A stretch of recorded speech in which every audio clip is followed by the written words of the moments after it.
अस्सलामुअलैकुम। कैसे हैं सब लोग? उम्मीद करता हूं कि सब खैरियत से होंगे। जैसा कि आप सबको मालूम है कि डेटाबेस मैनेजमेंट सिस्टम का जो हमने सब्जेक्ट स्टार्ट किया हुआ है, आज जो नेक्स्ट टॉपिक के साथ स्टार्ट करते हैं वो है table. Tables basically rows and column के कम्बिनेशन से बनाए जाते हैं।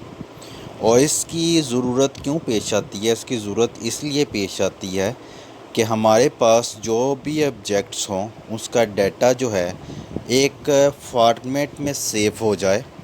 उस फॉर्मेट का पर्पज़ यही होता है कि अपने डाटा को सिक्योर करना, स्टोर करना, मैनिपुलेट करना, इंसर्ट करना, डिलीट करना, अपडेट करना। ये सारे फंक्शंस टेबल्स में ही हो सकते हैं। वरना टेबल्स में डाटा फिल करने का मकसद ये होता है कि आपका डाटा अरेंज में रहता है, अदरवाइज़ आपका डाटा अरेंज में नहीं रहता। तो आइए स्टार्ट करते हैं। टेबल्स जैसे कि आपको स्लाइड में नज़र आ रहा है, tables is fundamental objects of the database structure. ये सबसे बेसिक और ऑब्जेक्ट्स है डेटाबेस स्ट्रक्चर के अंदर। The basic purpose of a table is to store data. Main मकसद क्या है, जो कि अभी मैंने आपको पहले भी बताया कि डाटा को स्टोर करना इसका मेन मकसद है। The table consist of rows and columns. Table जो है दो चीज़ों के कम्बिनेशन से पर ही मुश्तमिल होता है, जो कि रोज़ एंड कॉलम्स। इसकी डिटेल हम आगे बात करेंगे। रोज़ और कॉलम को किस तरह हम मेंशन करते हैं, उसको बोलते कैसे हैं डेटाबेस में। A table is a very convenient way to store data so that the data in table can be obtained manipulated easily। जो कि मैंने आपको पहले बात कर दी। इंसर्ट करना, डिलीट करना, मैनिपुलेट करना, अपडेट करना, तो ये आसान हो जाता है और डाटा भी आपका अरेंज में रहता है। ठीक है, जैसे कि आपको टेबल नज़र आ रहा है, फील्ड नेम है जो कि इनके करेक्टरिस्ट हैं, डाटा टाइप्स है, लेंथ है, डिस्क्रिप्शन है और कंस्ट्रेंट है। सबसे पहले फील्ड नेम में roll number, name, address, phone number किसी भी स्टूडेंट के। डाटा टाइप उसकी रोल नंबर के इंटीजर्स यानी कि नंबर्स में 1 2 3 में। नेम जो है अल्फ़ाबेटिक होता है ABC की फॉर्म में। एड्रेस जो है अल्फ़ा नुमेरिक होता है, ABC भी होती है और 1 2 3 नुमेरिक कम्बिनेशंस भी होते हैं। फ़ोन जो है वो भी अल्फ़ा नुमेरिक ही होते हैं और उसकी लेंथ कितनी रहनी है आपको साथ साथ मेंशन की गई है। इससे ज़्यादा भी कर सकते हैं, इससे कम भी कर सकते हैं, वो आपके ऊपर है कि आप इसमें कितने कंस्ट्रेंट्स लगाते हैं, जिसकी वैल्यू आप खुद डिसाइड करेंगे या आपको कस्टमर डिसाइड आपको बताता है, तो आपने उतनी मेंशन करनी होती है। फिर इसके बाद डिस्क्रिप्शंस है, कंस्ट्रेंट है, तो ये सारा मिलकर एक स्टूडेंट्स का डाटा बनता है टेबल की फॉर्म में। ठीक है, नेक्स्ट स्लाइड है टेबल्स में रोज़, जिसको दूसरा इसका नाम है रिकॉर्ड, रैकेट भी बोलते हैं। रिकॉर्ड इसलिए बोल रहा हूँ ताकि आपको स्पेलिंग से समझ लगे। रैकेट बोलूँगा तो कहेगा रैकेट कुछ और कहा जा रहा है।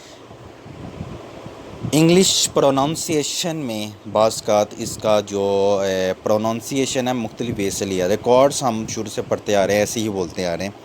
रोज़ को हम रिकॉर्ड्स भी कहते हैं और रोज़ जो है वो horizontal part of the table होती है। टेबल पर अगर कोई चीज़ पड़ी हुई है तो वो हॉरिजेंटल पड़ी होती है और वो टेबल का पार्ट होता है। अगर टेबल का पार्ट हॉरिजेंटली वे से हो तो उसको रोज़ कहते हैं। और इसमें है it is the collections of related fields.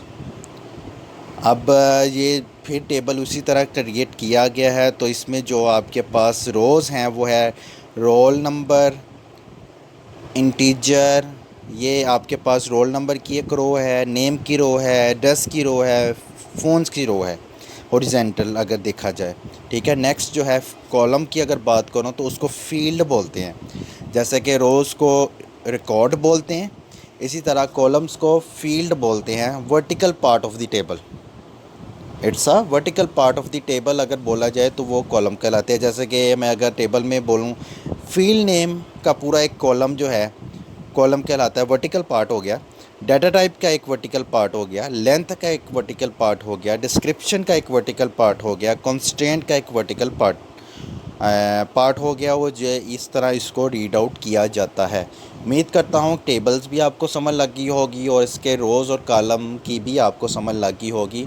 Next lecture में हम डेटाबेस मैनेजमेंट सिस्टम को रीड आउट करेंगे, क्योंकि डेटा पढ़ा हमने, इंफॉर्मेशन पढ़ा, मेटा डाटा पढ़ा, फाइल प्रोसेसिंग सिस्टम पढ़ा, फिर उसके बाद डेटाबेस की डेफिनेशन पढ़ी। अब जो नेक्स्ट कंसेप्ट है वो है डेटाबेस मैनेजमेंट सिस्टम, जो कि आस्ता आसा हम डेटाबेस की तरफ मूव कर रहे हैं। और ये वो लग तो सिंपल क्वेश्चंस रहे हैं, लेकिन ये इंटरव्यू क्वेश्चन भी बहुत इंपॉर्टेंट है और इसके अलावा आपके टॉपिक का हिस्सा भी हैं। अगर ये चीज़ें आपको समझ लग जाती हैं तो आपका काफ़ी तकरीबन आपका कंटेंट सारे क्लियर हो जाते हैं। ठीक है, नेक्स्ट लेक्चर में हम डेटाबेस मैनेजमेंट सिस्टम को स्टार्ट करेंगे। तब तक के लिए अल्लाह हाफिज़, अस्सलाम वालेकुम।